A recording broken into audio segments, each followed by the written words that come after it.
Yes, Donkey of the Day for Wednesday, February 13th goes to Fox News and Breitbart. Now, before I even start, let me say I am not committed to any candidate for the 2020 presidential election. Nobody. N-O-B-O-D-Y. Yet.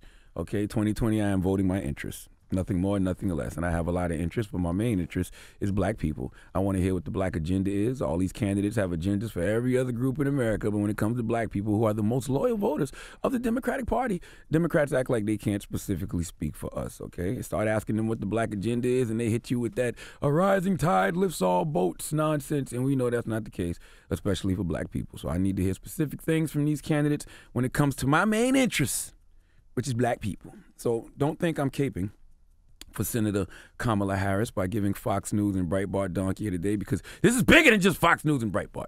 Okay, this is about the era we live in where everything is out of context. Okay, we the same generation that complains about fake news and alternative facts, but lo and behold, it seems like we have become what we claim to hate. Now, Senator Kamala Harris was on the Breakfast Club this week. We addressed a number of topics, including her truancy program, her record as a prosecutor in California, the legalization of marijuana, just to name a few. Now, the conversation about marijuana came up a couple of times. The first was when we talked about legalizing it, which led to Kamala admitting she smoked. Let's hear it. So there are a lot of reasons why we need to legalize. Have you ever smoked? I have. Okay. Like in And college, I inhaled. I did inhale. Okay. It was a long time ago, but I just broke news. I mean, was it in college? End scene. Now, there was a callback to this moment later in the interview. I love a good callback to a great moment in an interview. And I did that when DJ Envy asked Kamala what kind of music she likes. Let's listen. What does Kamala Harris listen to? What were you listening to when you was high? What was on? What song was it? Oh, my goodness. Oh, yeah, definitely Snoop. Tupac, for sure. What do you listen to now? What's your favorite hip-hop artist now? What's your favorite artist? You know who I really love is Cardi B. Now, Fox News, Breitbart, Meghan McCain from The View, all jumped on that clip a day later because yesterday these headlines emerged from these people. Fox News says Kamala Harris says she listened to Snoop Dogg, Tupac, while smoking in college years before they made music. Breitbart says Kamala Harris says she listened to rap legends in college years before their first albums. Meghan McCain said this. Let's hear it. She's caught in a weird lie. She said she smoked listening to Tupac and Snoop Dogg. She graduated from Howard University in 1986 and finished law school in 1989. Tupac's debut album came out in 1991, Snoop's in 1993. So she's either smoking marijuana after the time she said she is, or she was listening to different albums, or she's just misremembering. And Hillary Clinton was a beta test for not trying to be too cool.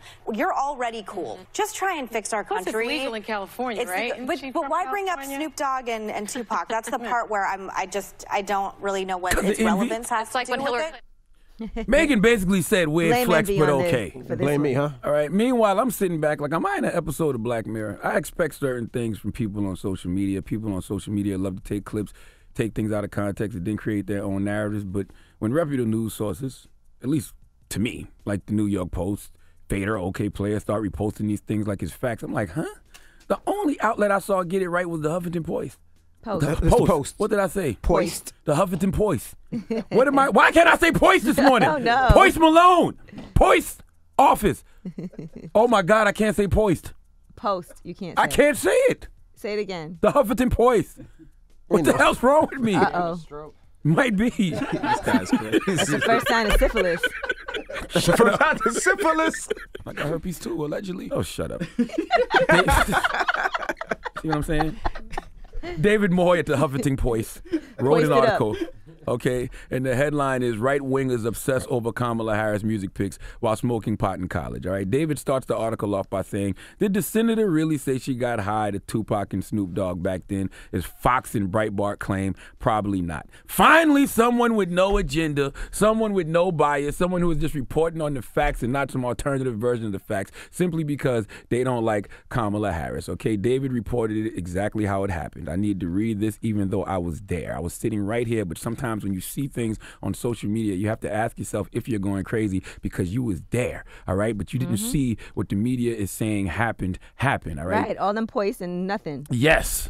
David says, and I quote, at one point, host the Dominican DJ Envy asked the senator what music she liked, and then another host who's black, Charlamagne the God, quickly jumped in to ask what music she listened to while high in college. In a clip posted on Twitter, Harris appears to answer DJ Envy's question, saying that she likes Snoop Dogg and Tupac while laughing off the query posed by Charlamagne the God. People, that's exactly what happened, okay? As David said in the Huffington Post, the proximity of the two questions could make it sound as if Harris was saying she listened to Tupac and Snoop Dogg in college, but that's not what happened. Not to mention, Envy's the one who put Snoop Dogg in her mouth, okay? Wow. Whoa. You said Snoop before she did. I did. All right? Right-wing outlets like Fox, Breitbart, right-wing voices like MCCAIN took Senator Harris's response to the first question as a response to the second. My people, listen, we can't be reaching like this. All right? This has been dangerous. I don't like seeing it happen to other people because it's happened to me numerous times, and I know it's going to happen to me again. But this digital era we live in where everything is out of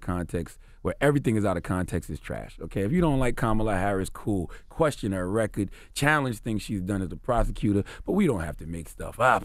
And there used to be a time where you were supposed to believe half of what you hear and all of what you see, but in this digital era, it seems like if it's shared on Facebook, Twitter, and Instagram, then it must be true. But trust me, most of the time it's not. Please, why would you do that? Man. Please give all these media outlets who spread this fake news story about Kamala Harris the biggest ER.